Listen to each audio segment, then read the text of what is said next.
In Metamorphosis, the third episode of Alien, Earth, Morrow, the cyborg security guard, goes to considerable measures to safeguard the extraterrestrial specimens aboard the downed Weyland-Yutani vessel. Morrow has become a significant menace since the events of Alien, Earth Episode 2, in which he shot Joe, the brother of Wendy, the first hybrid entity in history.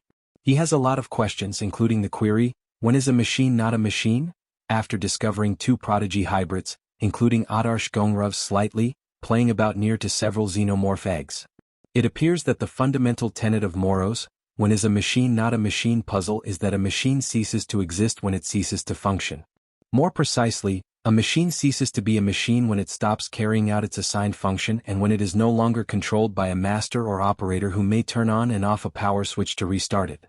Since every machine has a primary, frequently sole role, it might be argued that a machine that possesses consciousness, intellect and self-awareness is no longer a machine when it is able to simply exist, create an identity and not follow commands. Prodigy and Boy Kavalier have a purpose for their hybrids, even though Slightly and the other Lost Boys aren't aware of it yet.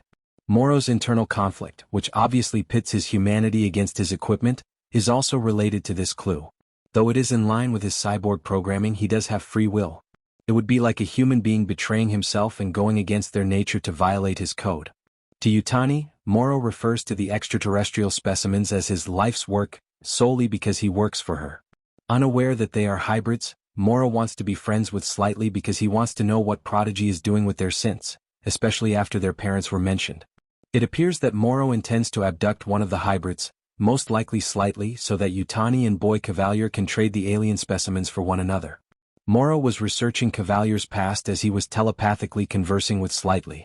By becoming Slightly's friend, Morrow is likely attempting to turn Slightly against Prodigy and Boy Kavalier in order to get knowledge of Prodigy's top-secret hybrid breakthroughs, ultimately benefiting his Weyland-Yutani master.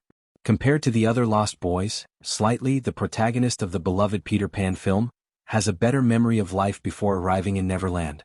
This seems like a perfect example of Morrow's plan to convince Slightly that while feeling alive in his synth body, he is no longer human. In upcoming Alien, Earth episodes, this might frighten Slightly to the point of rebellion against Prodigy.